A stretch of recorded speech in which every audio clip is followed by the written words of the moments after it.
Welcome back, Michigan Melee. I know it's been a while since we've done a Michigan Smash story time, but we've been kind of busy with Big House. I heard you were very busy. That's my bad that we haven't put out any content in a while. I was the head Melee TO. I had a bunch of stuff in the pre-planning helping out Rob, but we're back now, and we're going to be doing a 3-parter on Big House 6. Yeah, so the first day we're going to do kind of as the casual viewer, as someone who attended the tournament, not as a top player or anything. Like, we're really going to talk about the main storylines.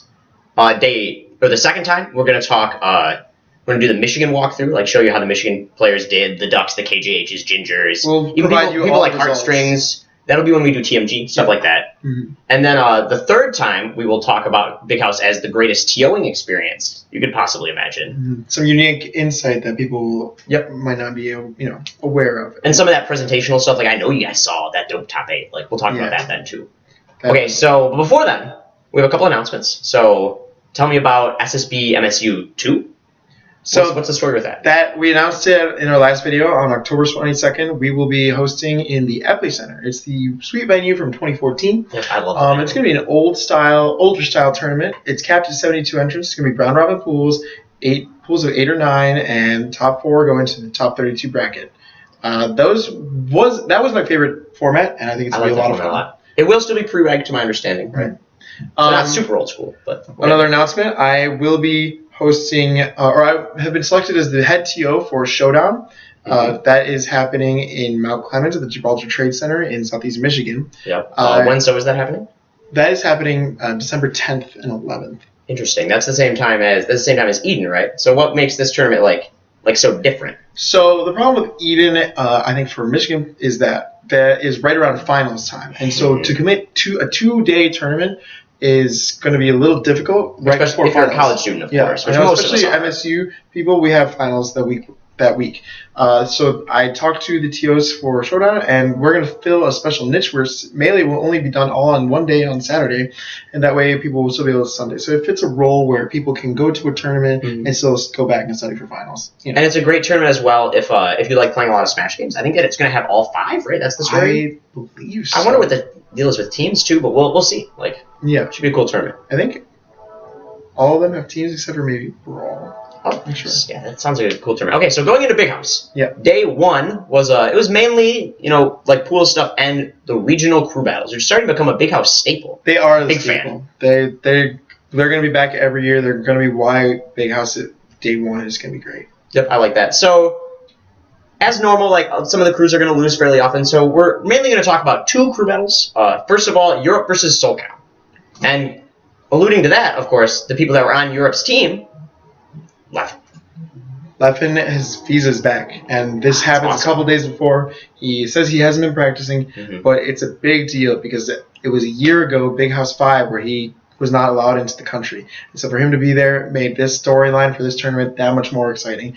And now there was 2 crews that had 2 gods on them. Yep, and Leffen did play. He did play Fox in crews as well. He played pretty well. It went good for him. They didn't win, but that's fine.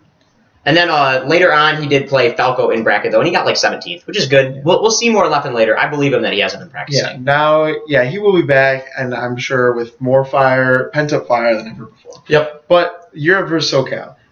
Let's talk about it. One has 2 gods, the other one has 1. Everyone's talking that Florida is overpowered. Now Europe has 2 gods. Is this going to be a deciding factor for the tournament? We don't know. So we go into the crew battle, and some key things happen. Number 1, I believe that they came out. Oh, okay. So West wins the start. Yep.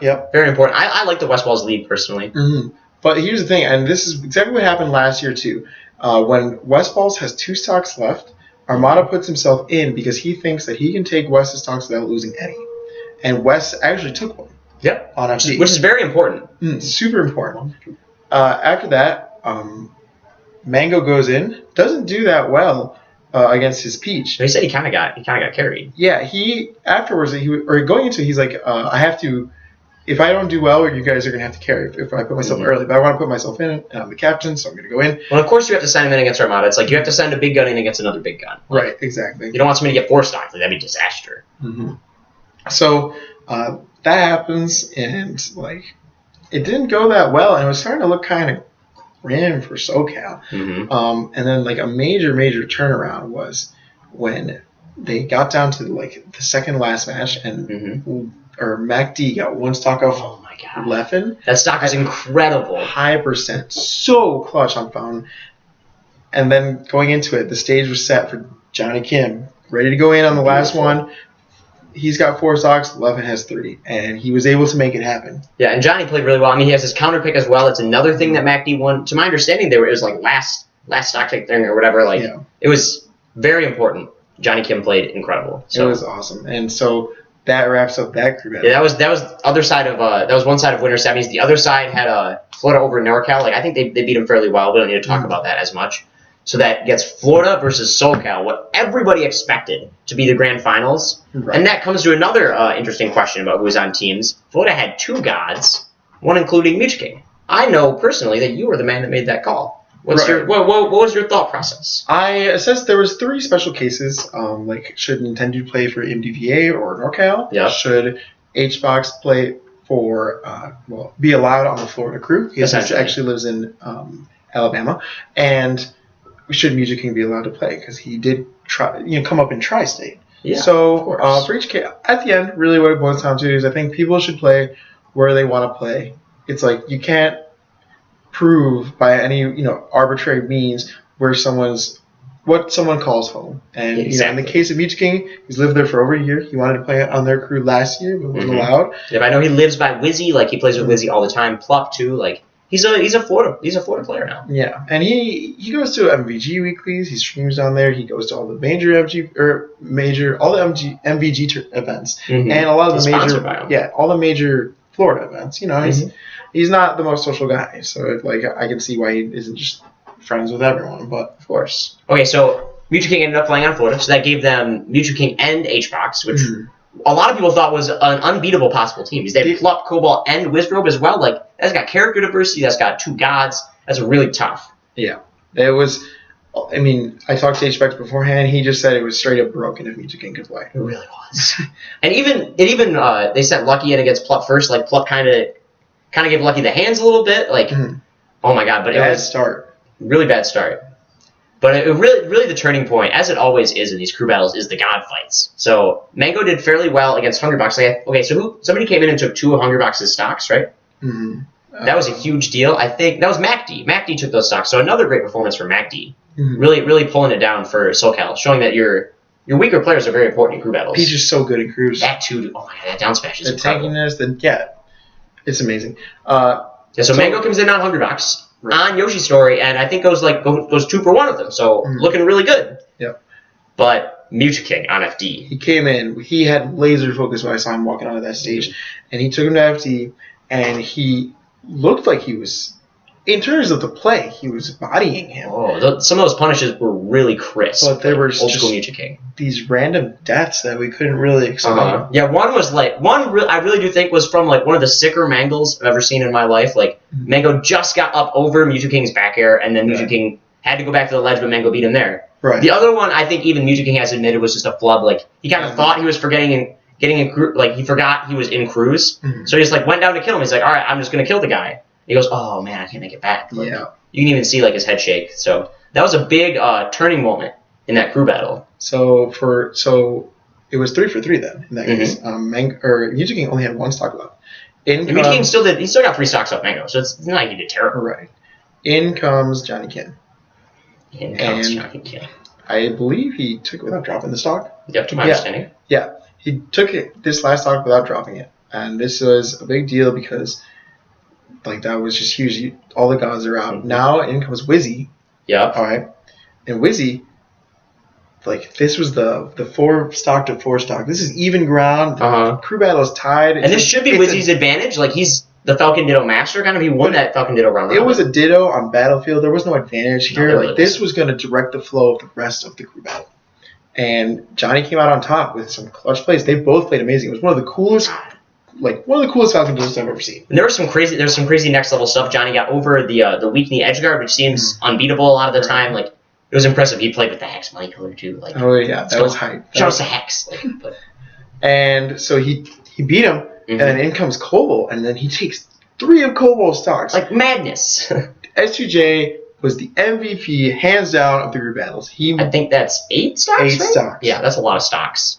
And so, West Balls came in last to clean out Cobalt, and he had 3 stocks left at the end of that. Yep. And so excellent win from SoCal. So 2 years in a row, right? They won. They definitely won last year. Right.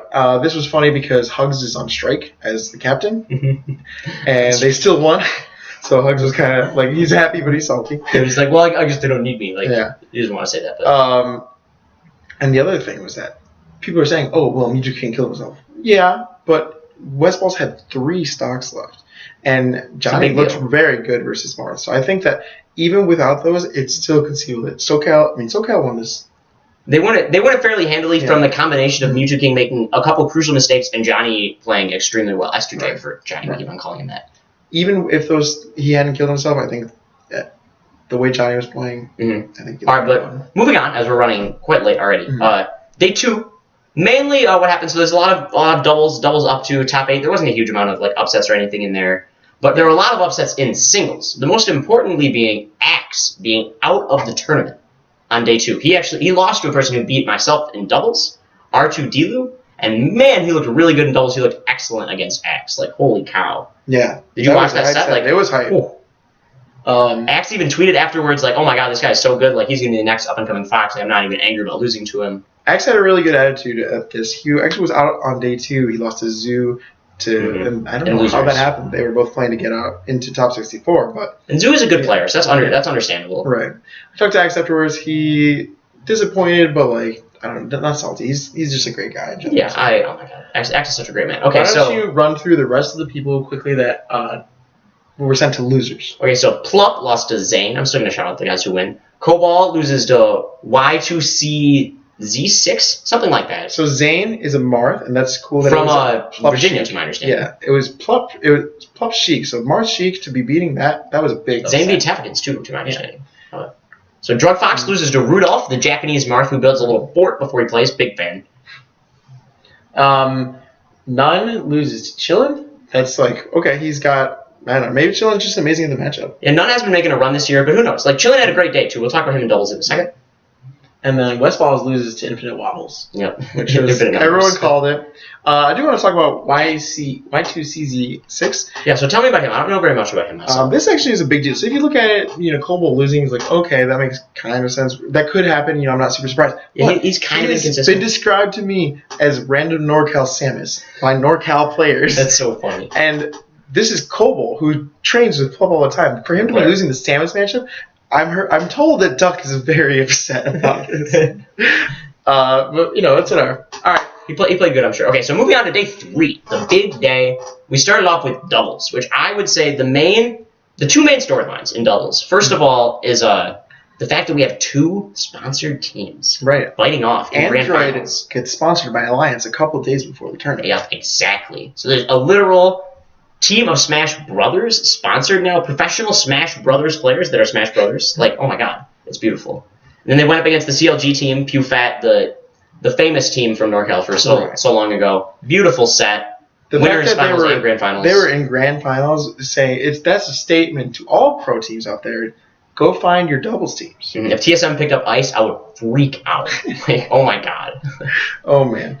And so second storyline of teams, which kind of runs with the same one, is this increasing idea that teams' cohesion beats top-tier players. So my prime example that I would make is Chillin' and Chew, what do we call it? I can't find it. Chillin' Dad. I like that a lot. Chillin' Dad beat Mewtwo Box, Mewtwo King, and Hungry Box, which are obviously excellent players, like both made top 8. And this is shocking. Like the supposed skill difference between the 2 teams, as well as the characters. I mean, Ice Climber is not known for their team's abilities.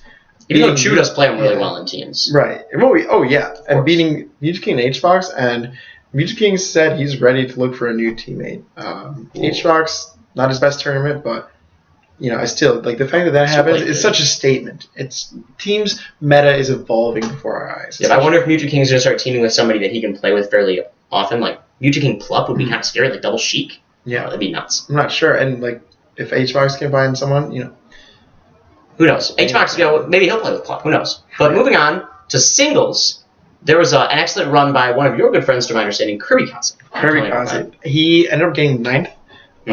Made upsets. Well, he lost to his projected, or he beat people he was projected to lose to. Yeah, I think Shroomed is a good example of that. Right. And so he lost to Wizzy, but he got 9th. Like that's something on his first major back. He talked to me about how he's in a much better place in life, going back to school. I thought it was a lot of people. The people who know Kirby Kaze know how much this meant for everyone to watch him, and I just thought it was a great storyline of this tournament. He played really well. There were some old school Kirby Kaze combos. They looked like prime Kirby Kaze. Yeah. Okay. Let's talk about our God upsets. Some God Slayers. So two gods lost before top 8, to my understanding. The discounting Leffen VC played Falco.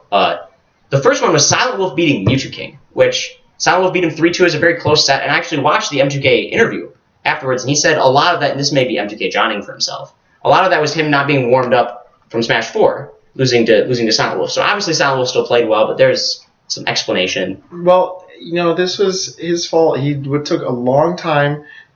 He took a long time getting ready to play his set for Diz. He took a long time showing up in between rooms. Like, he was very problematic in the first half of the day for the TOs.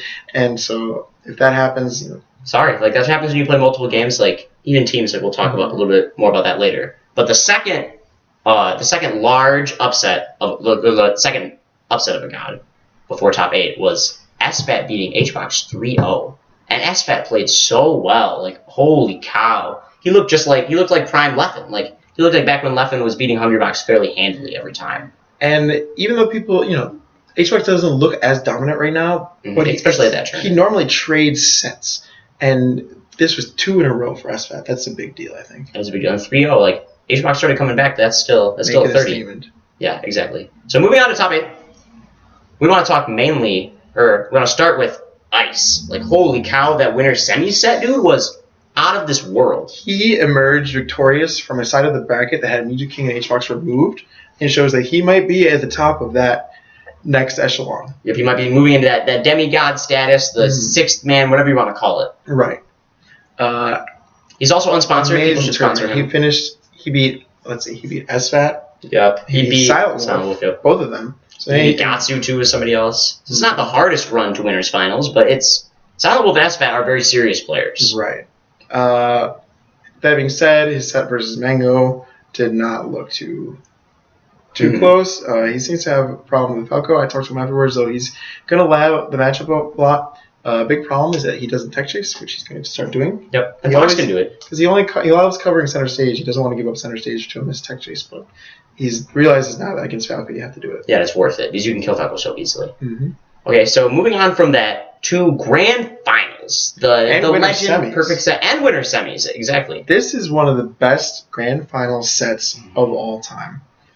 It is Mango versus Armada. Beautiful. 14 beautiful games. Peach Fox, the classic. Reverse 3-0 in winner semis for Mango. Perfect thing for a Mango fan, which I am one. Every time game 3 hit, he just seemed like he was starting to turn it on to a next level. And the way he would play, like, the risks that man takes in these high-pressure situations. Times he runs back off the stage, like, oh my god, what is he going to do? Oh, he jumps back on and kicks him. Like, it's like, who does that? It's madness. And so Armada comes back from losers after beating Ice, and he 3-1s him. And he's like, okay, now Armada looks solid. Good, too. When they're both playing good, I think everybody, Melee wins. Yeah, it was some picture-perfect Melee. Game 5, second set, like, how can you get better than that? Room. Oh, it was crazy, the tension.